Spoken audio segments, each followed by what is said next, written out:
Let's start with a little nigun this morning.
Boker Tov, good morning. Great to be with you all. Excited to learn some Torah.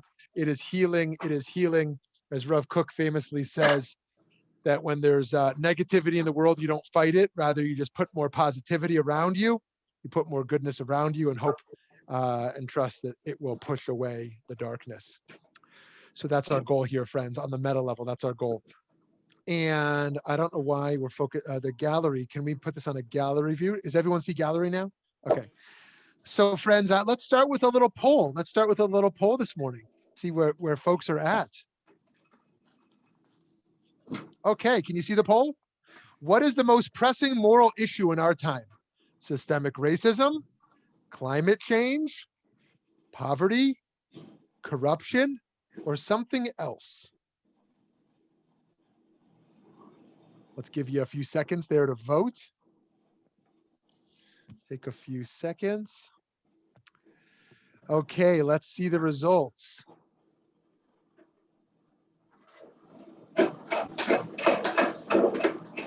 Okay, climate change, 29%, poverty, 14%, corruption, 29%, other, 29%. Very interesting. So would anyone who said other like to share what you were thinking, or if somebody wants to make the case for whatever else they chose? I put other because it's all of the above. All the above. Yep. Okay, someone else?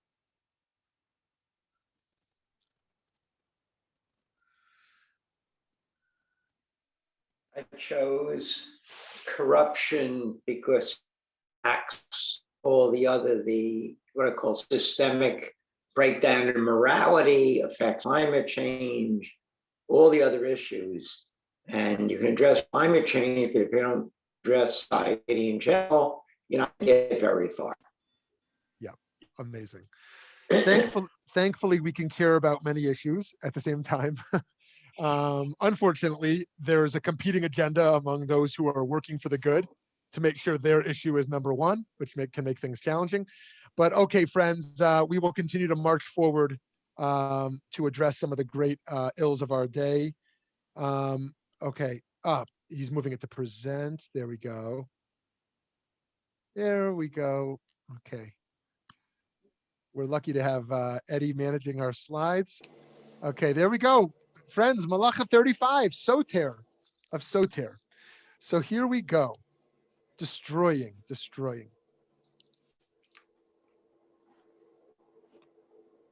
Okay. The 35th Malacha out of 39, we are almost there. The 35th Malacha is Sotair, or destroying, and specifically refers to the act of destroying built structures in order to build new ones. It is directly related to our previous malacha of boneh, of building, that we discussed last week, building, and that anything that was put together in a way that constituted boneh could potentially be destroyed in a way that would be called soter. If one destroys something, shelo al menat livnot, not in order to rebuild, then it would not be the biblical malacha of soter, but would rather fall within the category of a rabbinic category of destruction, referred to as makalkel, ruining. Just to rehash that again, destroying in order to rebuild That's soter. Destroying just to destroy is makalkel, ruining. In fact, makalkel is also taken quite seriously. For example, some poskim feel that opening a food or drink container on Shabbat would be makalkel, yet permit it if one opens the container in such a way that it is now destroyed and no longer usable. Okay, so there is another biblical malacha of destruction, not limited, another biblical prohibition of destruction, not limited to Shabbat, called Bal Tashchit, do not destroy. This goes back to climate change. So, right? So if somebody says, what is the environmental mandate in the Torah? The easiest verse to go to, the easiest mandate is Bal Tashchit, which means do not destroy. The Sefer HaChinuch explains, it is likewise included under this negative precept not to cause any damage or loss. For instance, to set fire, tear clothing, or break a vessel for no purpose. Okay, so destruction is itself a prohibition in the Torah. The root reason for the precept is known, for it is in order to train our spirits to love what is good and beneficial and cling to it. And as a result, good fortune will cling to us, and we will move well away from every evil thing and from every evil matter of destructiveness. This is the way of the kindly people of piety and the conscientiously observant. They love peace and they are happy at the good fortune of people and bring them near the Torah. They will not destroy even a mustard seed in the world, and they are distressed at every ruination and spoilage that they see. And if they are able to do any rescuing, they will save anything from destruction with all their power. Wow, this was such a different reality from a world of disposables and a world of filling up a garbage can or a recycling bin, a world of tearing down your home to rebuild a home, a world that really is constantly in remodel phase and disposable phase. And yet we see this Torah ideal of not destroying needlessly. Anyone remember, feel free to unmute yourself, anyone remember where Bal Tashchit emerges, the context in the Torah? It's actually very interesting. It has to do with, you'll remember this when I say it, destroying fruit-bearing trees in warfare. Which is to say, if you're in warfare and you come across fruit-bearing trees during warfare, that those trees cannot and should not be destroyed.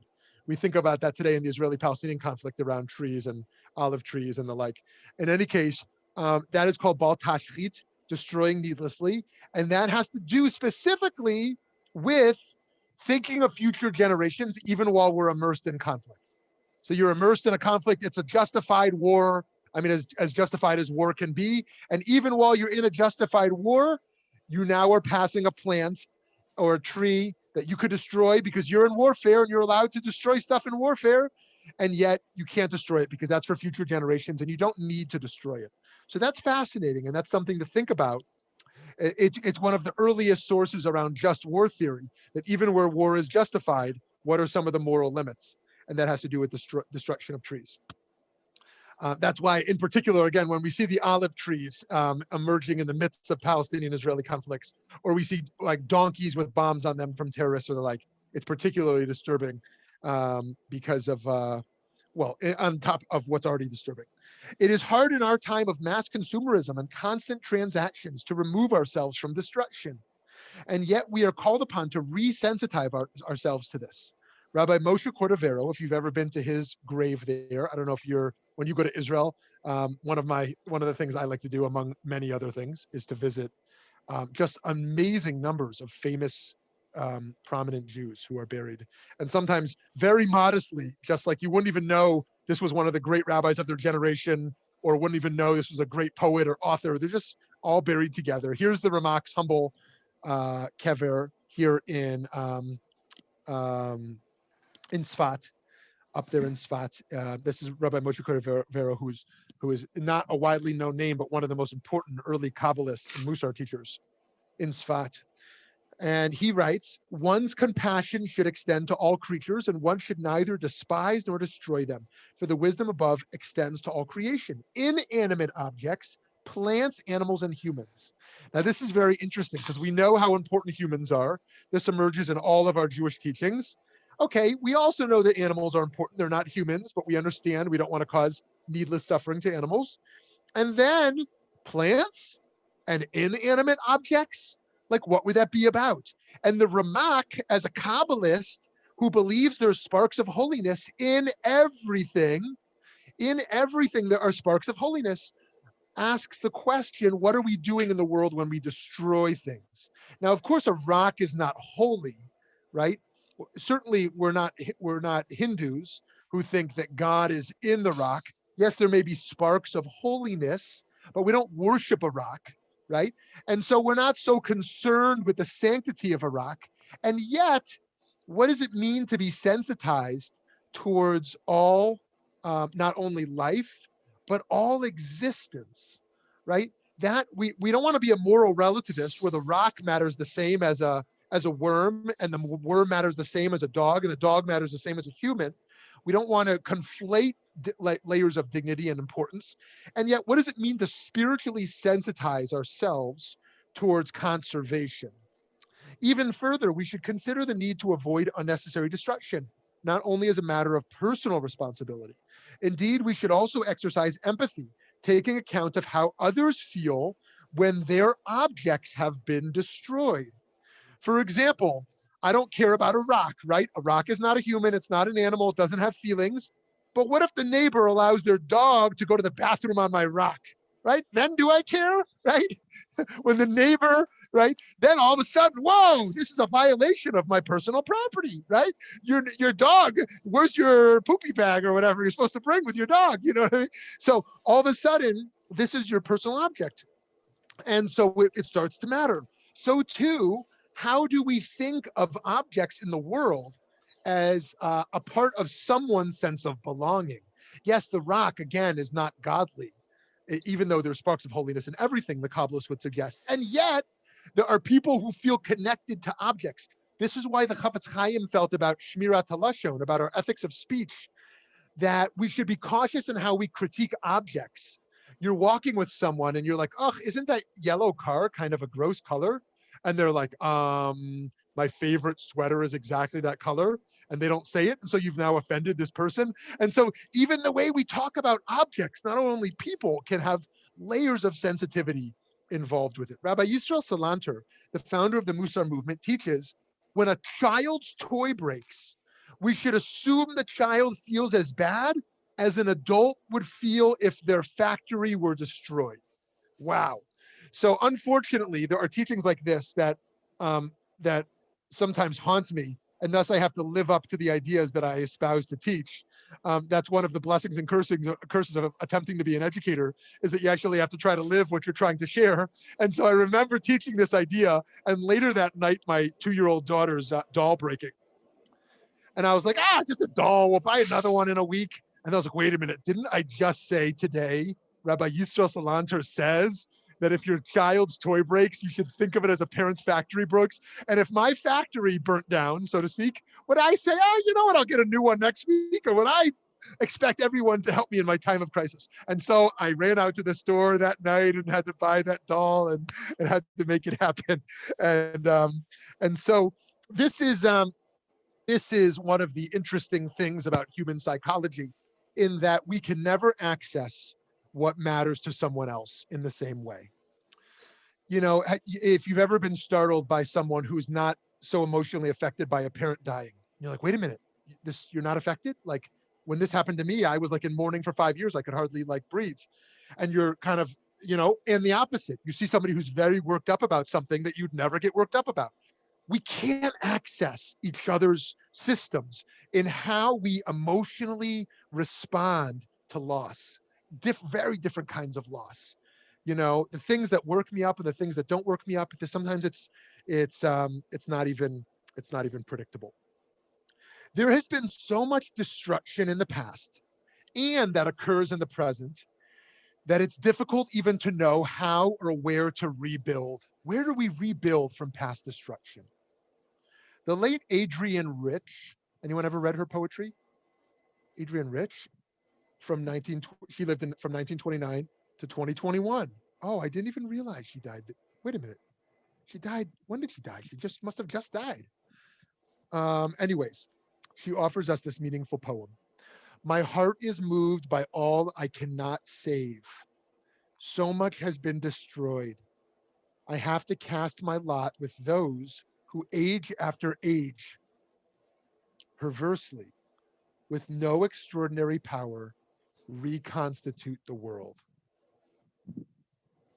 The dream of a common language. And so, even as we are in touch with all the destruction, we have to choose to align ourselves with those who are a part of rebuilding, not selfish personal building exclusively, not just sitting in the place of mourning, but being in a process of rebuilding.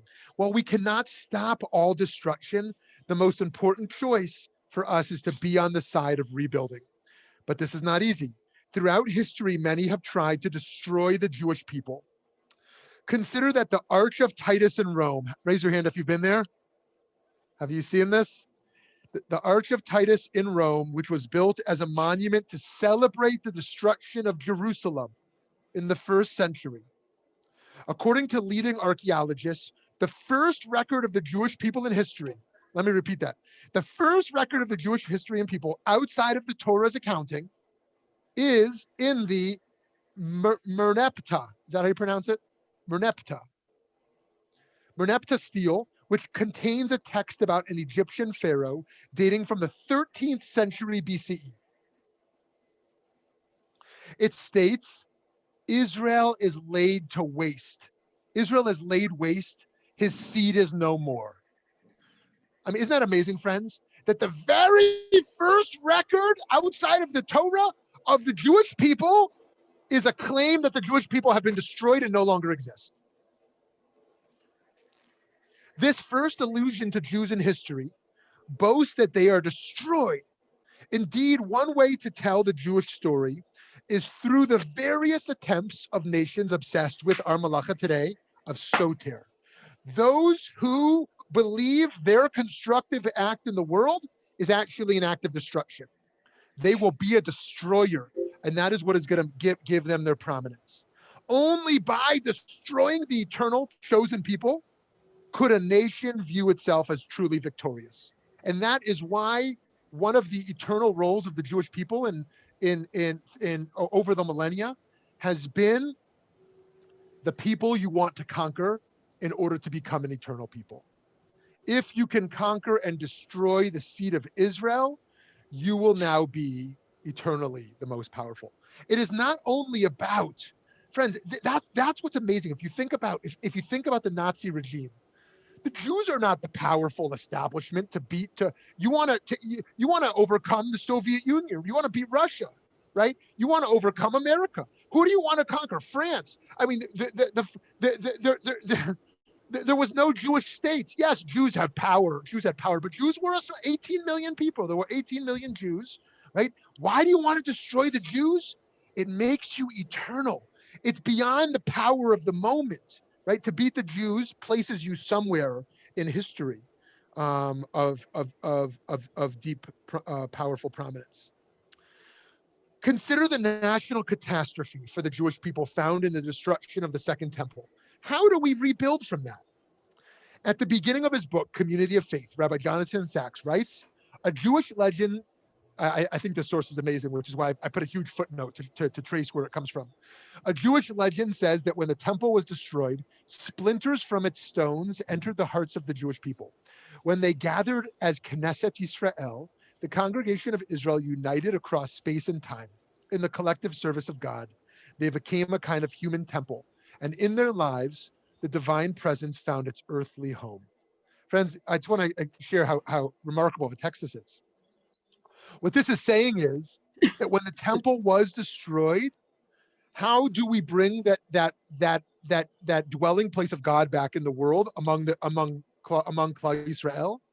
Is that those splinters of the temple moved into our hearts, and when we come together as a broader community, it is as if the temple is rebuilt. This is remarkable. This is a case for pluralism, religious pluralism, right? Because it's not talking about your shul, nothing against shuls, right? But it's saying like, okay, there's something almost, I don't want to overstate this, the narcissism of micro community. The narcissism of micro community is like, okay, I want to be in community just like me. Like we're not like traditional reform. We're progressive reform. We're not traditional conservative. We're liberal conservative. We're like not this. We're not like modern Orthodox or centrist. We're liberal Orthodox. We're this Zionist type. We're this ideology. There's almost a narcissism of building a community that's like exactly me. I want the community to look just like me. Everyone thinks like me and acts like me, right? But actually here it's like when you build a broader Klal Yisrael community, right, built on religious pluralism, the temple is rebuilt. The diversity of Klal Yisrael and the splintered nature and the stones from that temple come together from those hearts to rebuild the Mikdash, and the Shekhinah can once again dwell. This is an amazing thing about diversity, an amazing thing about building eclectic spiritual moral communities. And that is, friends, how we rebuild the temple and bring Mashiach. It is not through promoting our own ideology as much as possible. Everyone should be my ideology exactly, but rather hold this space together where we can be together. So that's interesting. So what are we talking about now? Now we're talking about how we respond to destruction. And one way to respond to destruction is to try to rebuild exactly what was there, right? That's interesting. When 9/11 happened, what do you do? What do you build in the space of 9/11? What do you build in place of the Twin Towers? Do you build 2 new Twin Towers? Do you make them a foot taller, a foot shorter? Do you build a monument? Do you build something new? Do you sell the real estate and bank out on it? What do you build in that? What do you build in that space? You know? And so too here, what do you build in place of where the temple stood? Okay. How do we respond to past destruction? How do we rebuild? How did the Jewish people access the resiliency to continue to rebuild in a way that is old and new? How in our own lives, in our own traumas, do we rebuild from loss? When you can't replicate what once was, and yet you can't lose touch with what once was. How do you hold on to memory and yet also rebuild for the future? Sometimes we rebuild something exactly as it was before it was destroyed.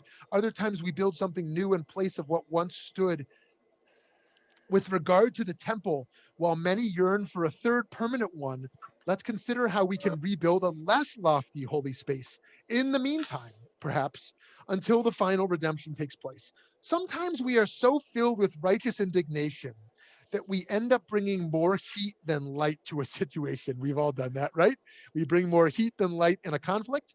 Consider how the Rashbi and his son left the loving mystical experiences of the cave only with fury at commoners and a desire to destroy them. This is one of the top 100 most famous Talmudic cases. So I'm sure you've seen or heard this before. Rabbi Shimon Bar Yochai and his son went out and they saw men plowing and sowing. They said, ugh, they forsake eternal life, the Chaye Olam, and they busy themselves with temporal life, Chaye Sha'ah. Everywhere they turned their eyes in disapproval. It was immediately burned. A heavenly voice went out and said to them, did you go out to destroy my world? Return to your cave. So indeed, the Rashbi and his son had very holy motives. They now had a transformative, immersive experience, and based on that, they come back and they can't believe that nobody cares.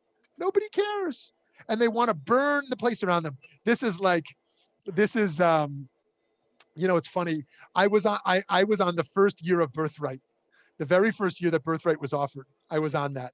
And so I became a poster boy for Birthright in some ways early on. And I remember being on the international committee for Birthright. And they said to us in this study, and I was on the international board of Hillel, and they said to us over there, they said, and I'm sure the stats are different today, 1/3 of people who went on Birthright, their lives were transformed, right, in their Jewish commitment. Another third, their lives were transformed if there was positive, constructive follow-up. The third group, they weren't affected at all. It was like a party. It was like they enjoyed the bars of Tel Aviv, but it was like they could have gone on a vacation to Hawaii. It would have been the exact same experience, right? Okay, yeah, it was fun. Oh, that's Israel. It was nice to have some falafel, but really, they came back and they went back to their normal lives. So it's interesting when we think about immersive experiences and who is affected and how. And when I've come back from immersive experiences, as many of us have, maybe a negative immersive experience like sitting Shiva, maybe a positive immersive experience like a honeymoon or like a service learning trip, or maybe you went on a study mission, through the concentration camps, or a study mission in Israel, and you come back and you're like, wow, I care so much. Why don't other people care as much as I do?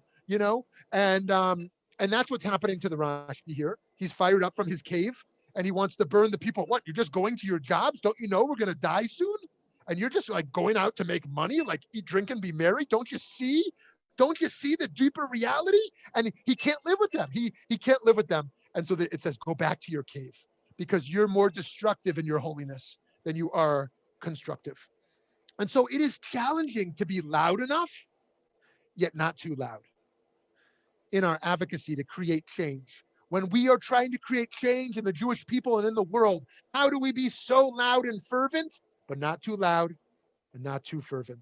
Some people are always going to say you're too loud, and others are going to say, why aren't you out there? You got to be more fervent, right? And those critiques can come from both directions. The Talmudic rabbis imagine that God has the same problem. God has the problem. Is God loud enough? Here we go. We read in the Midrash that Rav Yehuda bar Nehemiah said that since Moshe was a beginner, when it came to hearing God's word, HaKadosh Baruch Hu reasoned, if I reveal myself to him in my awesome voice, I run the risk of destroying him.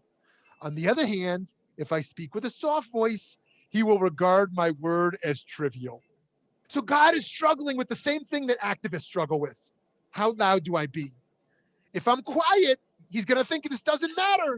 It doesn't matter. I'm not louder. If I'm too loud, he's going to be shaking in his boots. I'll destroy him in how loud I am. How loud are we about social evils? How loud are we about this problem? This is a parenting question. This morning, one of my children, I won't say which, wasn't getting out of bed. So I gave this child a kiss. I said, come on, time to get up. I come back 5 minutes later. I give a kiss and a back rub. 5 minutes later, a little bit of a shake. Come on, time to go. 5 minutes later, okay, a few claps. Let's go. Time to go. 5 minutes later, get out of bed. You're late for school. You know what I'm saying? It's like, so sometimes there's a progression.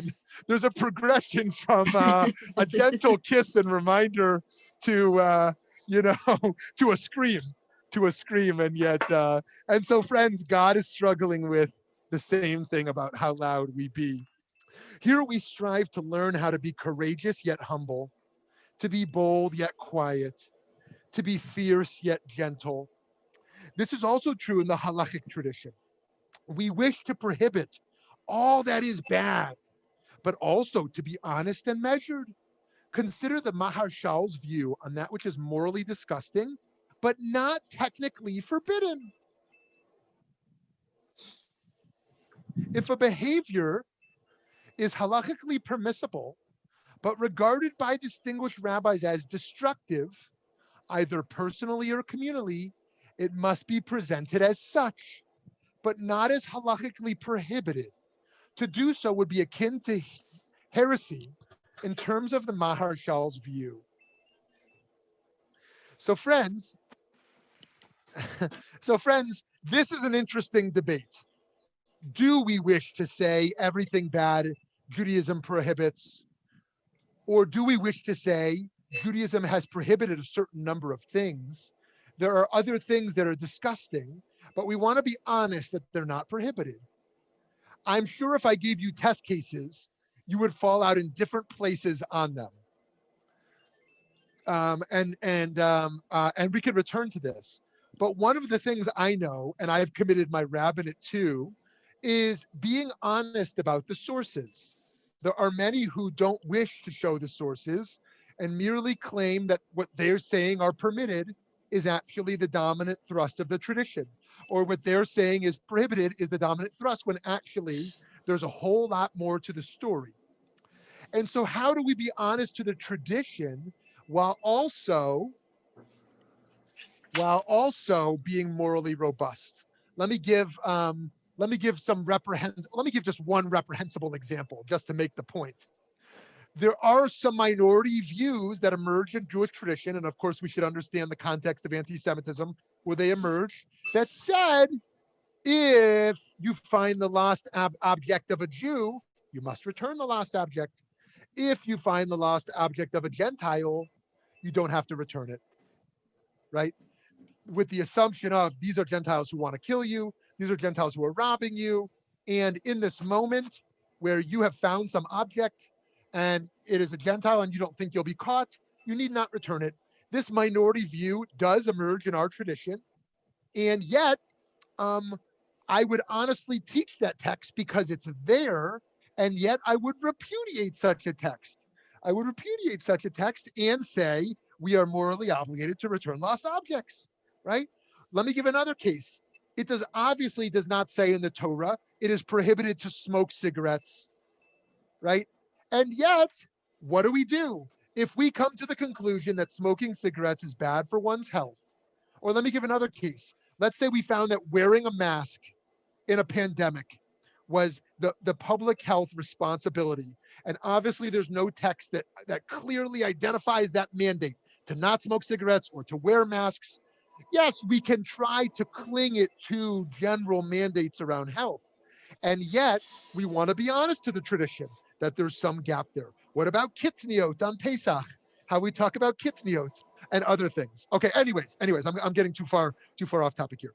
But what was the point here? The point here is this idea of how to balance being courageous and humble, bold and quiet, fierce and gentle, being honest and robust at the same time. Here's another case this emerges, friends. There is no, and I imagine most of us are in this case, there is no political debate out there. Let's say, let me not go too far. There is no long-lasting major political debate out there where there is not some degree of merit to the other side. I'm sure we all know this is true. Take gun control and gun rights, right? Take pro-choice and pro-life. Take immigration. There are very few issues that don't have some kernel of truth in the opposite view of where you stand, right? And how do we fight for what we know is 99% or 90% or 80% just, and also be a little bit honest, not a little bit, as honest as possible about the other position that's out there, while still fighting for what we know to be true and just. Okay. Of course, there are limited cases where destruction may be necessary. We're talking now about how to limit destruction, and yet it may be necessary. Consider God's flooding of the world or God's destruction of Sodom for being purely wicked. But those are for God to decide. We are called to restraint. On Shabbat, we have the spiritual opportunity to reflect not only on how we build, but also on how we destroy. We can destroy dignity with cruel words. We can destroy self-esteem with neglect of others. We can destroy, as a society, another country through military hawkism. We can destroy the planet through overconsumption, waste, and greed. It is not easy to remove oneself from being complicit in the malacha of Sotair, but the first step on Shabbat is coming to realize this reality and contemplating one's own means of engaging in the act of boneh, of building, and at the same time fine-tuning one's necessary Sotair, one's destruction. Okay, friends, let me just glance at this chat here. I'm sorry I wasn't able to monitor over there. And let's welcome folks into the conversation. Oh, thank you for that, Eileen. I didn't see that until just now, that Adrian Rich died. Oh, 2012. Oh, so that's an error in my notes. That's why I was so confused by 2021. So thank you for that correction.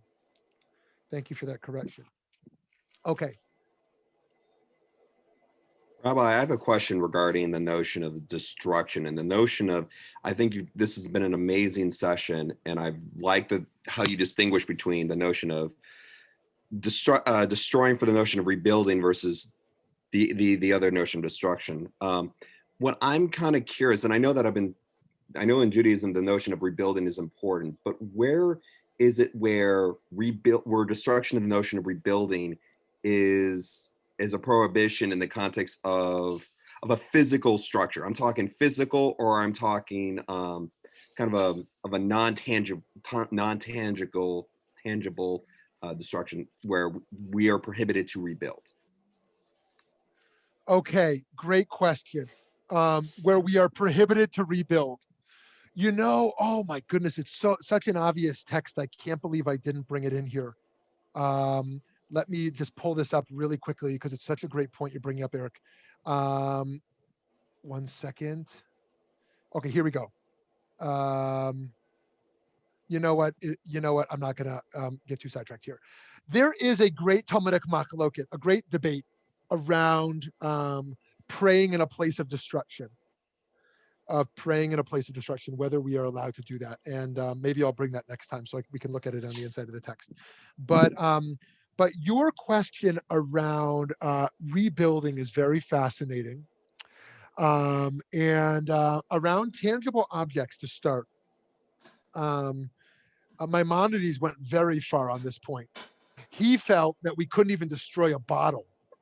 You can't destroy a bottle. If something is something of use, you can't make it something of non-use. This is building off Aristotle's notions of called the capacity approach, the capabilities approach. That anything that has a capacity or a capability, we have done something wrong by removing its usefulness or its capability. So that's kind of an interesting framework to think about what it means to make something useful no longer useful, something that serves a purpose, removing it from serving that purpose. But Eric, your broader, praying at the wall, Eileen, that's a great point. Your broader point there around not rebuilding something is something I want to look into. I'm actually not sure. I wonder if others have thoughts on this. A case when you cannot rebuild something that has been destroyed. Let me sit with that a little bit.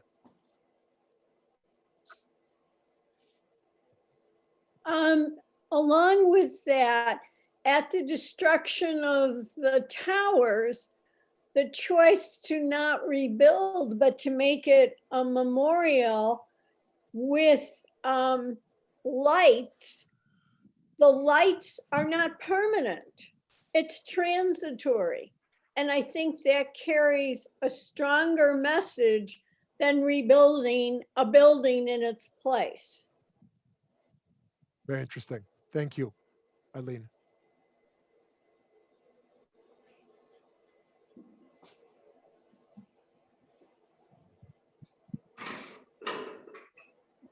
What about a relationships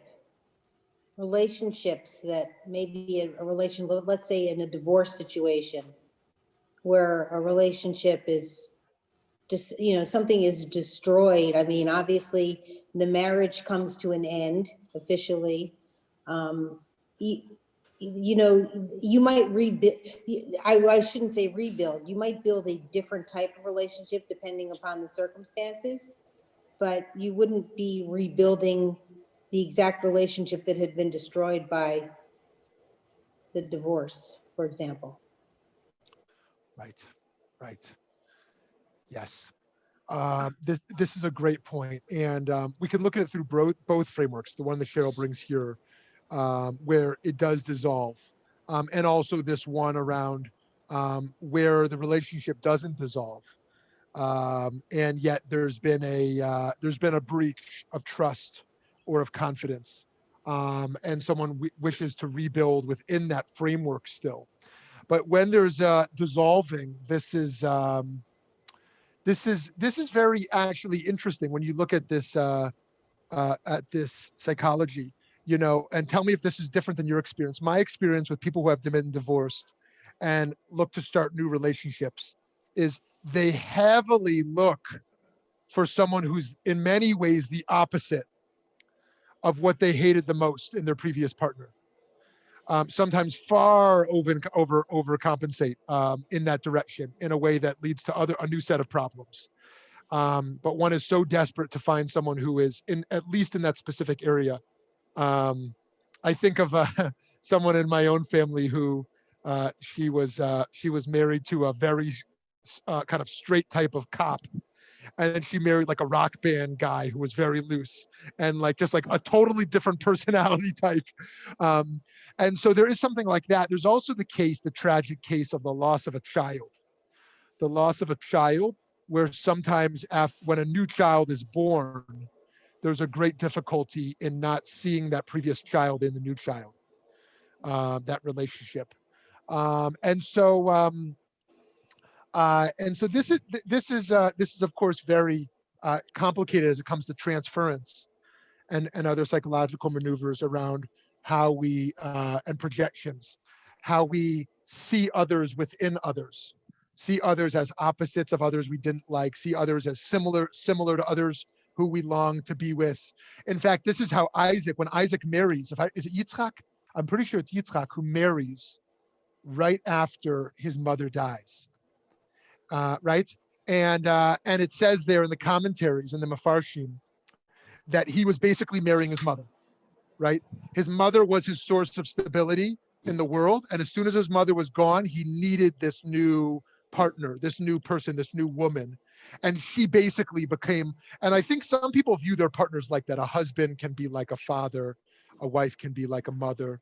Some people have a relationship which is distinct, and yet it overlaps with a past relationship that is gone, in many ways. So maybe someone wants to reflect also if you've been a grandparent, and in what ways you view a grandchild in a way that is kind of becoming a parent again, or in what way that grandchild is in some ways overlapping in their identity with your own child's identity of the past.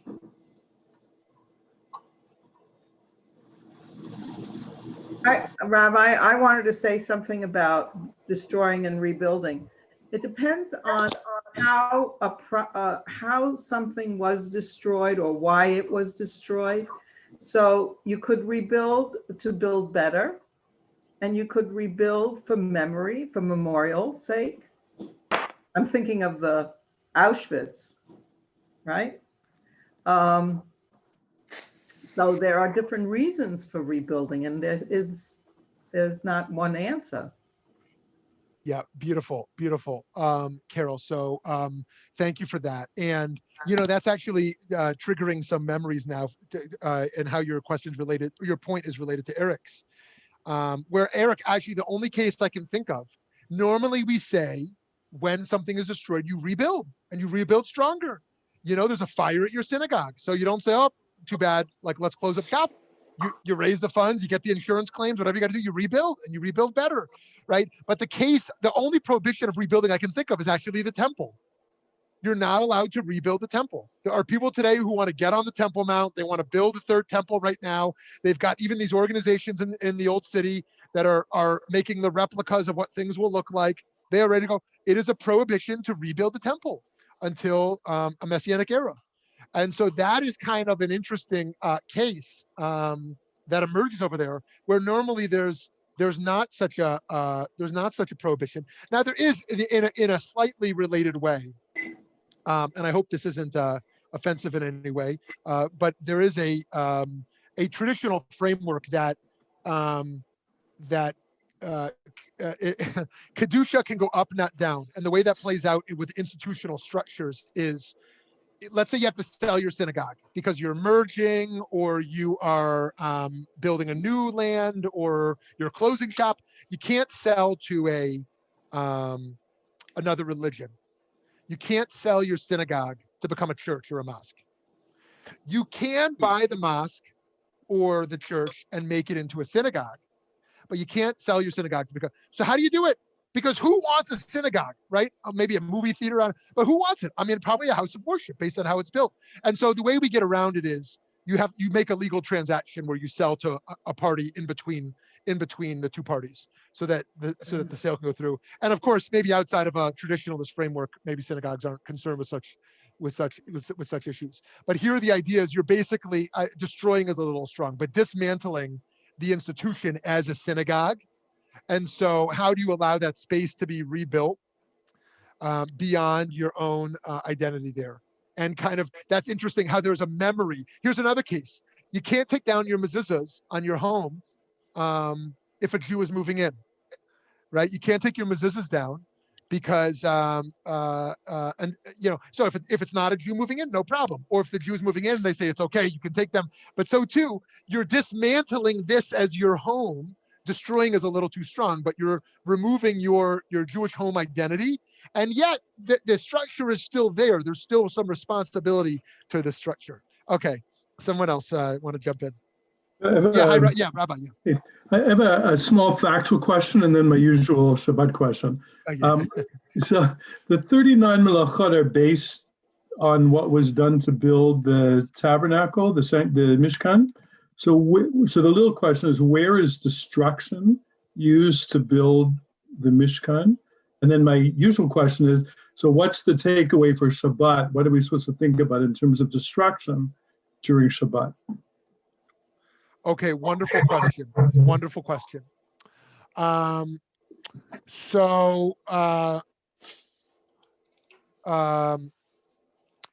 start with your second point, on Shabbat, and I would open this up to others as well, I would suggest that we are, if we move from the grandiose, knocking down of buildings, but we think in metaphorical ways and in other ways about the notion of destruction. When it's constructive or when it's not constructive, I think we can move to a mindset that it is constantly happening. Building and dismantling and destroying is something that is constantly happening around us and within us. And that we are both actively doing it and that we are complicit in some ways. Complicit is a little judgmental. That we are connected to it being done. And that it's not always bad. There are things that can be destroyed, that can be discarded, that can be dismantled. And yet, how do we sensitize ourselves to that process of what that looks like? And what that looks like historically, and what that looks like consciously, and what that looks like physically. Again, there are so many concrete examples. I don't want to move towards them about how we use garbage and waste, because there's also, again, how we use words, how we use land, how we think about, there's a new trend today when you talk about where you live to talk about the native tribes that once existed on that land, and to understand the history to the land that we're on, that it's not merely something without a past life. And so I think that Shabbat is a great time to think about what we are dismantling and what is being dismantled around us. And at the very least, to cultivate an awareness of such things. Another way to think of it is, we think of relationships that just fade away from our lives for various reasons. Sometimes very harshly and dramatically, and other times very passively and over time. And just to be very conscious about the choices we're making that move in one direction or another. As to your wonderful first question, I'm actually going to get back to you on that, because I have a hunch, and yet I'm only 80% sure, and I want to be 100 before I respond. So I'm gonna respond to that soon. Yeah. Someone else, please. Thank you. So I would respond. What I remember about the Mishkan was the dismantling was that we moved around, so it had to be totally taken apart, which is why all the pieces were marked. That's and exactly then the right. wagons were moved, and there was this whole choreography. It wasn't so simple, and then it was put together again. So I believe that that's where the melachot come from. That's exactly right. That's what I was saying. Because we just I've been doing the DOF, so it's pretty fresh in my mind. Yep. Great. Thank you. But what came to me about the taking apart and dismantling is we're involved in this very deep conversation, a lot of us in this country, about institutional racism and police departments. And there's a conversation of what we do about police departments. Do we totally dismantle them and take them apart and replace them with community, members that are dealing with situations in a less confrontational way with no guns, or are we simply looking at reform? So there's a huge discussion right now, and it's really a big problem. Yep. Okay, so this is great. This is great, Andrea. Thank you for that. And so to pick up on your second point before your first, that I think that if we wish to dismantle evils and we wish to get consensus or enough consensus on how to do that, then I think we have to address the fear that comes along with people of dismantling things that have become known and relied upon. Whatever our views are on policing and dismantling, we'd have to build enough confidence in whatever new models were going to be offered. Or think about and how we manage that change and manage that loss for other people. As I've quoted before, that we say in psychoanalysis that it's violent to strip someone's foundation without providing a new foundation, right? People need somewhere to land if you're going to pull away a foundation for them, right? And so we always have to think about that. When we're managing change, we're managing loss for other people, we have to build confidence in where we're going to land. So too, I think so much fear among Jews, among Zionists, among Israelis around a peace process is like, okay, we can talk about peace, but will we be okay in the new structure? Whether this is two states, this is going to be a confederation, this is going to be a one state. Put everything on the table. Are we going to be okay in this new? And so too, okay, I'm thinking about moving towards divorce. That looks a lot better, but will I be okay emotionally, financially, if I move forward in this, all these things about managing change and managing loss. Now, one other point, building on Rabbi Biller's point, and then Andrea's great reminder about the disassembling. I think this adds a whole nother layer about Shabbat. Because how many of you enjoy cooking a meal more than cleaning up a meal? Okay, now I tend in my family to be on the cleanup side more than the cooking side because I burn oatmeal. I do manage to get a few things in the oven and microwave and stove, but anything complicated, is usually I'm more on the cleaning side, let's say. So in any case, I think one of the cool spiritual meditations that can emerge is the spirituality of disassembling. Here we're dealing with Sotair. We're dealing with the destruction, but destruction was such a harsh word. And that's why I'm so glad Andrea brought us back based on Rabbi Biller's point there around the disassembling of the Mishkan to continue traveling to reassemble, right? We clean up the meal. We put away the leftover food. We throw away the trash. We wash the dishes. A few hours later, we reset the table, right? And this is an amazing thing because we love the new beginning. Oh, the fresh linen, the clean plates, right? The fresh food. And yet the spirituality of disassembling, of putting things away and seeing the meaning. It feels like drudgery because it's not constructive, but it's destructive and to enable the constructive. It's disassembling in order to reassemble. And this, friends, is something that has a lot of potential for things that we find annoying in our lives. Things that we find annoying in our lives and finding the meaning of the traveling of the Mishkan. So I'm so glad you both brought us in that direction.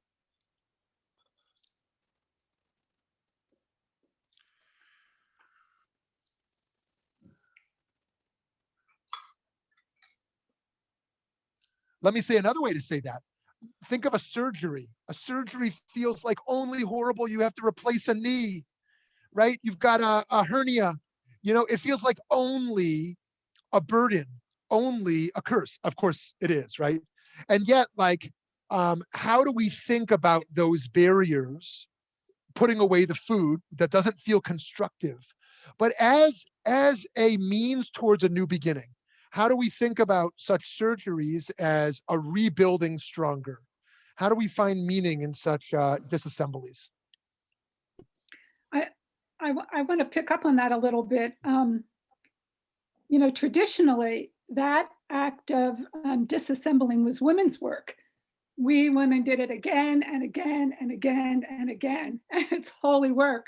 But it wasn't really valued so much as now, people are assessing the monetary value of that. And in this generation, Shmuly and my son certainly participate in that work. But that was like, since time immemorial, that's what women did. We cooked, we cleaned, and we put it back together in some order in our kitchens and household. And it really was holy work, just as the Mishkan was, taking it apart, putting it back together in a kind of a sacred way. Yeah. You know, these tasks that are constant and are putting back together, the folding of laundry, right? I mean, like the folding of laundry, the cleaning of dishes, these things that you're right, were normally loaded upon women's backs and shoulders, you know, historically. And yeah, so thank you for that reminder and the opportunities there.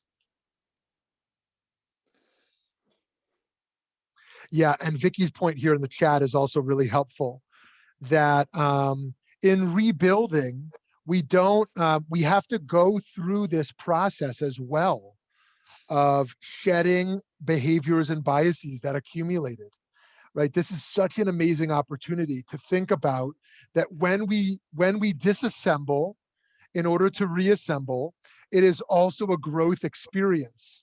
We're not just rebuilding what once was there, but trying to grow in that. I mean, this is truly such a remarkable point, and I wonder if anyone wants to build on that.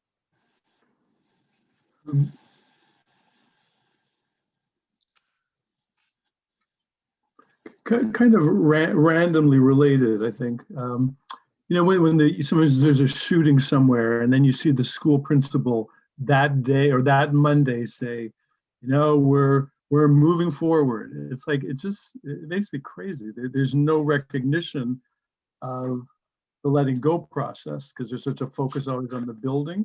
So maybe this is like the sacredness of what it takes to let go of what was. Beautiful. Yeah, beautiful. Right. You know, it's such a profound point. And I think that we're really dealing with this all the time on that point and similar ones, in terms of how we rebuild trust, how we rebuild culture. And I think, friends, one of the hardest areas is when it's actually the end of a chapter. We're not disassembling in order to reassemble. If you require in our opening, on the biblical level, there was sotair, disassemble to assemble. The rabbinic level was mekalkel. That is destroying without a plan to rebuild, right? And there, what we're dealing with is when you can't imagine in your mind a new chapter. Now, let me give something that's not as dramatic as really dramatic cases, but when you become an empty nester overnight, someone has one child, or let's say their last child, and the last child moves out of the house, right? If you've been with us in past sessions, you know this is one of my great anxieties of life, and you've all counseled me to understanding that it all happens in a process and over time.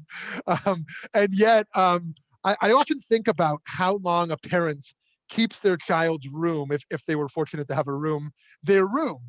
And I know some people, their child moves out of the house to go to college or get a job, wherever they're going. And the next day they're like, boom, exercise room, boom, like I finally got a library, like amazing, like I wanted that room. I know others, it takes them 15 years to disassemble that room, right? And sometimes because they can't psychologically let go of it being that child's room. And other times because they want that child to come back and feel like it's their room. They want it to feel like it's their home, right? And there's all these different reasons there. But when do we disassemble the room in order to assemble? And when you say, geez, this chapter is over, this child doesn't live in my home anymore, right? That's such a profound shift.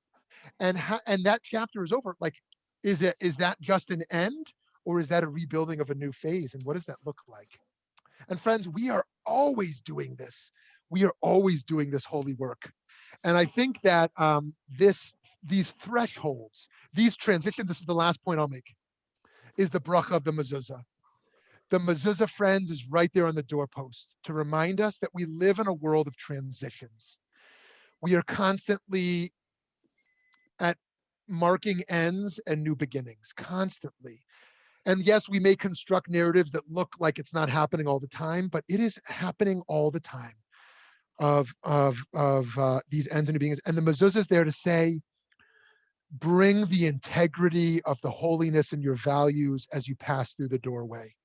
As you mark these destructions and these disassemblies, and you mark these reassemblies and these new beginnings, kiss the mezuzah on your path to be gentle with yourself, to be gentle with others, and bring these holy words with you as you disassemble and as you reassemble.